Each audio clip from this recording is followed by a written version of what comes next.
Assalamualaikum warahmatullahi wabarakatuh. Balik lagi dengan saya Nawawi dari Get Home.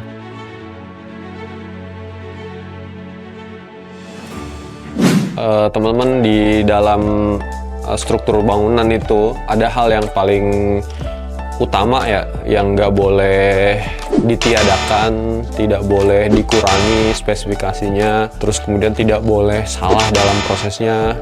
Nah, itu sangat berpengaruh sama bangunan ketika jadi nantinya ya, tentang kekuatan. Nah, struktur yang dimaksud itu adalah struktur pondasi. Nah, kali ini kita akan ngebahas lebih spesifik ya tentang satu jenis pondasi, yaitu pondasi tapak atau kadang juga bisa disebut cakar ayam dan sejenisnya. Pondasi cakar ayam itu atau pondasi tapak itu yang bisa kita sebut itu merupakan sebuah struktur ya yang terbentuk dari tiga unsur. Jadi unsur yang pertama yaitu besi beton, terus kemudian yang kedua itu ada bahan material seperti pasir, split, terus kemudian semen, dan yang ketiga itu adalah air gitu. Jadi di mana tiga komponen tersebut menjadi satu dan kemudian dia berfungsi sebagai penahan bangunan ya, penahan bangunan supaya dia tidak ambles atau ambrol ke bawah gitu. Terus kemudian biasanya pondasi cakar ayam itu digunakan untuk bangunan 2 lantai. Bisa aja sih dipakai di 1 lantai juga bisa, cuman memang itu agak jarang. Biasanya kalau 1 lantai itu hanya pondasi batu kali aja gitu. Nah, balik lagi ke pondasi cakar ayam. Nah, untuk pondasi cakar ayam sendiri ini tuh biasanya dimensinya mulai dari 60-60 tergantung panjang bentang dari kolom ketemu kolom ya. Misalnya dia kolom ketemu kolomnya cuma 3 meter, itu kan pendek. Terus bangunannya misalnya cuma 2 lantai dengan ketinggian floor to floor misalnya 3 meter, nah itu cukup sebenarnya pakai yang ukuran 60-60 kayak gitu. Nah, tapi balik lagi ya, dilihat dari jenis tanahnya juga. Kalau misalnya tanahnya itu kayak berair atau becek banget, itu biasanya harus ada treatment khusus sih, seperti misalnya dipasak dulu pakai bambu atau pakai dolken, terus kemudian dikeringkan. Nanti kalau udah dikeringkan baru dilakukan pekerjaan pengecoran yang tadi, yang pekerjaan pondasi cakar ayamnya. Nah, terus kemudian juga biasanya nih kalau misalnya teman-teman nih bingung nih, misal kita mau bikin rumah 1 lantai, terus kemudian bagaimana nanti kalau misalnya kita mau jadi 2 lantai. Nah, untuk lebih praktisnya itu lebih baik ketika walaupun ngebangun 1 lantai itu dipasang langsung cakar ayamnya. Jadi kita langsung prepare. Misal kita rencana dengan floor to floor yang lebih tinggi, misal 3,5 meter, terus kita pakai kolom dengan jarak per gridnya itu misalnya 3 meter. Nah, itu kita bisa langsung pakai cakar ayam 80-80 dengan kedalaman galiannya di 1 meter 30. 1 meter 30 itu cukup. Nah, kemudian ketika kita sudah memasang atau membuat sebuah cakar ayam di bangunan struktur 1 lantai, itu nanti ketika kita mau bikin 2 lantai itu udah jadi tinggal ngelanjutin aja kayak gitu. Langsung dilanjutin tanpa harus membongkar lagi struktur yang udah ada. Tapi tidak hanya pondasinya aja ya, tidak hanya cakar ayamnya aja, tapi kolom juga itu harus diperbesar ukurannya ya kan, supaya nanti sekalian bisa buat 2 lantai. Terus kemudian juga ukuran baloknya kalau bisa diperbesar juga ya, minimal pakai ukuran 15/30 atau 15/40 dengan isi tulangan sekitar 6-8 batang besi 12. Nah, itu bisa sangat ini ya, membuat bangunan kita efisien ketika mau renovasi nanti. Dan juga tentu ketika bangunan itu jadi walaupun hanya 1 lantai aja, itu speknya itu jadi overspec gitu, jadi kuat sekali gitu. Itu bagus buat bangunan.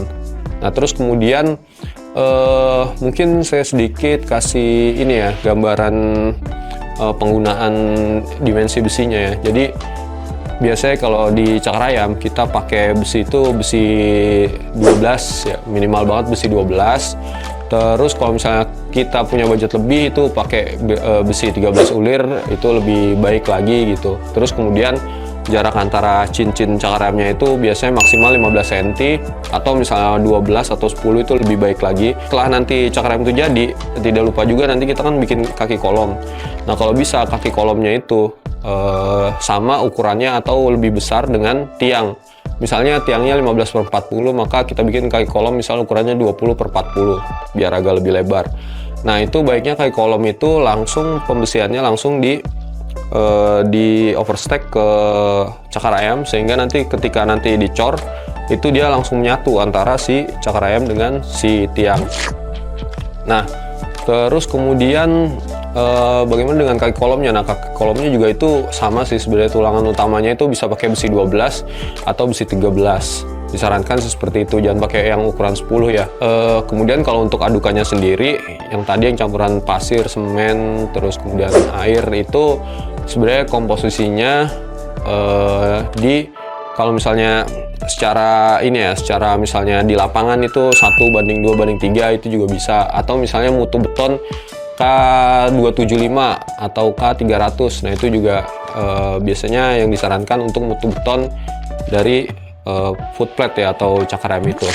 Nah bicara tentang cakar rem atau foot plate di project-project kita di Get Home, salah satunya di Alexandria Premier Cimanggis, Depok, itu adalah project kita yang memiliki struktur cakar rem yang paling bagus ya, karena di bawahnya cakar rem itu masih ada borpel. Jadi karena kebetulan waktu itu di proyek kita adalah tanahnya urugan, sehingga kita harus mencari tanah aslinya nih di mana, ketinggian berapa, sehingga borpel itu yang kita gunakan adalah tujuannya untuk mencapai posisi si tanah keras. Nah ketika borpel itu udah dibuat ya dengan diameter 30 cm waktu itu, kemudian kita gunakan yang cakar ayam ukuran 120 cm kali 120 cm.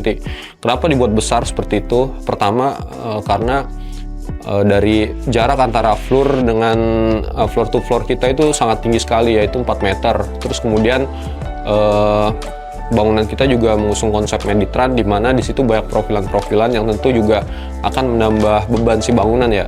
Dan spesifikasi material atap kita yang dipakai itu adalah genteng keramik. Genteng keramik kan juga lumayan berat, sehingga kita gunakan cakar rem dengan ukuran lebar tapak sebesar itu 120 cm. Kemudian di proyek lain kita juga, di salah satunya di Doasis. Di Doasis juga itu kita menggunakan foot plate juga cakar ayam dengan ukuran 80 kali 80 dengan menggunakan besi diameter 12 ya. Kalau di APC tadi juga sama, pakai diameter 12 juga, tapi ukurannya memang agak lebih besar.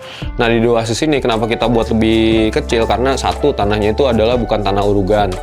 Terus kemudian yang kedua, jarak antara floor to floornya itu hanya 3 meter 324 kalau nggak salah, sekitar 324, jadi nggak terlalu tinggi kayak di Alexandria. Nah dengan jarak floor to floor segitu, terus kemudian jarak bentang grid bangunannya juga nggak terlalu jauh, sehingga ukuran 80-80 itu adalah ukuran yang paling tepat kita gunakan di proyek kita yang di Doasis. Nah mungkin itu sih sedikit sharing buat teman-teman kalau misalnya mau bangun rumah gitu pakai fondasi apa kayak gitu, gambarannya seperti itu. Oke, mungkin itu aja dulu pembahasan tentang fondasi cakar ayam ya, foot plate kali ini. Pokoknya ditonton terus channel YouTube Get Home. Jangan lupa di like, comment, dan subscribe channel YouTube Get Home. See you.